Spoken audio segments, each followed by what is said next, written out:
మరి కాసేపట్లో అసెంబ్లీకి వెళ్లనున్నారు బీఆర్ఎస్ నేతలు. అసెంబ్లీ వద్ద బీఆర్ఎస్ ఆందోళనకు దిగబోతోంది. అమరవీరుల స్తూపానికి నాయకులు నివాళులు అర్పిస్తారు. తెలంగాణ అస్తిత్వాన్ని కాపాడాలంటూ నినాదాలు కూడా చేస్తున్నారు. ప్రభుత్వానికి వ్యతిరేకంగా నినాదాలు చేస్తున్నారు. కాసేపట్లో బీఆర్ఎస్ నేతలు అసెంబ్లీకి వెళ్లనున్నారు.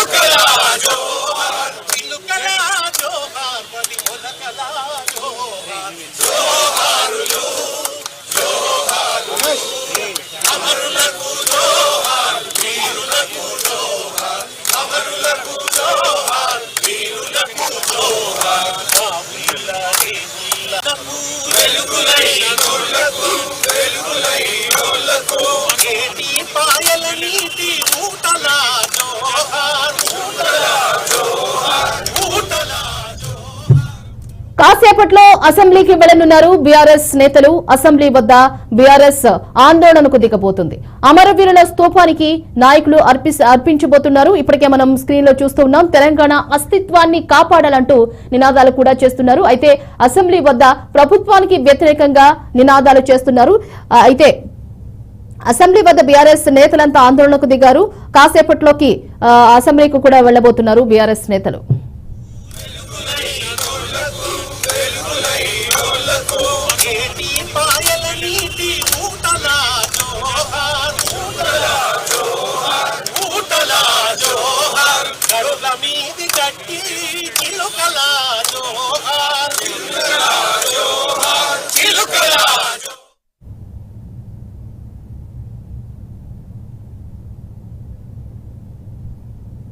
తెలంగాణ అమరవీరులకు, విద్యార్థి అమరవీరులకు, తెలంగాణ ఉద్యమంలో అసూలు వాసిన అమరవీరులందరికీ కూడా ఘనంగా నివాళి అర్పించి ఈరోజు గన్ పార్క్ నుంచి మళ్లీ బయలుదేరి అసెంబ్లీ సమావేశాలకి బీఆర్ఎస్ పార్టీ సభ్యులందరం కూడా, శాసనసభ్యులు, శాసన మండలి సభ్యులందరం కూడా వెళ్లబోతా ఉన్నాం. ఈ సమావేశాల్లో ప్రజా గొంతుకై రాష్ట్ర ప్రజల తరపున రాష్ట్రంలో నెలకొని ఉన్న అన్ని సమస్యల గురించి మాట్లాడతాం.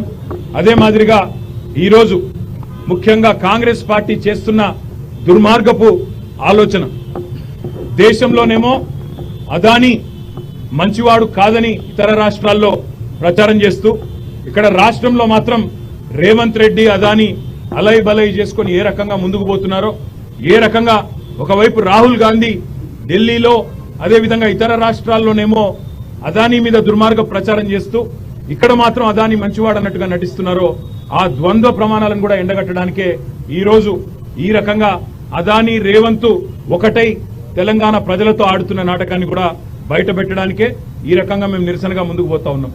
అదే మాదిరిగా రాష్ట్రంలో నెలకొని ఉన్న ప్రతి సమస్యని కూడా, గురుకుల పాఠశాలలో నెలకొని ఉన్న సమస్యలు కావచ్చు, రైతాంగంలో నెలకొని ఉన్న సమస్యలు కావచ్చు, లగచర్లలో దౌర్జన్యంగా భూములు లాక్కుంటున్న వైనం కావచ్చు, అదే మాదిరిగా నెరవేరని గ్యారంటీలు, ఇచ్చిన 420 హామీలు, వాటిని తుంగలో దొక్కిన వైనం, అన్నింటికి మించి తెలంగాణ అస్తిత్వం మీద జరుగుతున్న దాడి, ఇవాళ తెలంగాణ తల్లినే మారుస్తానంటున్న రేవంత్ రెడ్డి యొక్క దుర్మార్గపు ఆలోచనను కూడా నిరసిస్తూ మేమందరం కూడా ఈరోజు శాసనసభ సమావేశాల్లో మా పార్టీ తరఫున, తెలంగాణ ప్రజల తరఫున మా పార్టీ యొక్క ఆలోచన విధానాన్ని, తెలంగాణ ప్రజల యొక్క ఆర్తిని ఈ రెండు సభల్లో కూడా వినిపిస్తాం.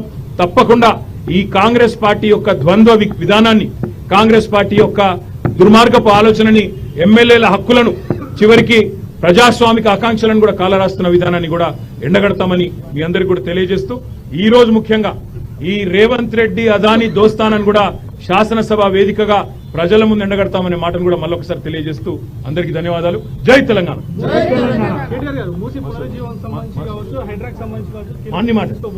మూసీ విషయంలో, హైడ్రా విషయంలో, ఇంకా ఇతర చాలా ప్రజా సమస్యల విషయంలో ప్రభుత్వాన్ని ఈరోజు బీఏసీలో నిలదీస్తాం, ప్రభుత్వాన్ని అడుగుతాం.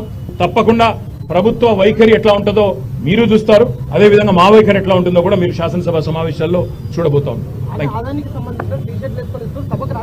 ఇది రాహుల్ గాంధీ గారు పంపారు మాకు.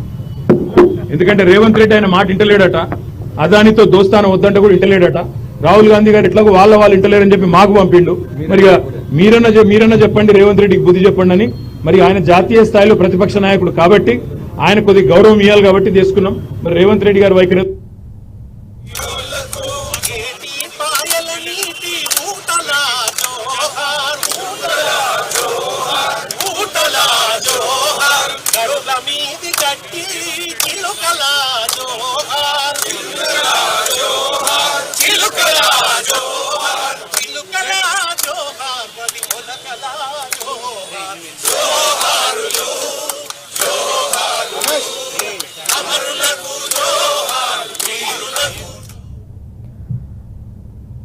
అసెంబ్లీ వద్ద బీఆర్ఎస్ ఆందోళనకు దిగింది. అమరవీరుల స్తూపానికి నాయకులు నివాళులర్పించారు. అయితే తెలంగాణ అస్తిత్వాన్ని కాపాడాలంటూ నినాదాలు చేశారు. ప్రభుత్వానికి వ్యతిరేకంగా నినాదాలు చేశారు. కాసేపట్లో అసెంబ్లీకి వెళ్లనున్నారు బీఆర్ఎస్ నేతలు.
అసెంబ్లీ వద్ద బీఆర్ఎస్ ఆందోళనకు దిగింది. అమరవీరుల స్తూపానికి ఇప్పటికే బీఆర్ఎస్ నాయకులు నివాళులు అర్పించడం జరిగింది. తెలంగాణ అస్తిత్వాన్ని కాపాడాలంటూ నినాదాలు చేశారు. ప్రభుత్వానికి వ్యతిరేకంగా నినాదాలు చేశారు. అయితే కాసేపట్లో అసెంబ్లీకి కూడా వెళ్లనున్నారు బీఆర్ఎస్ నేతలు.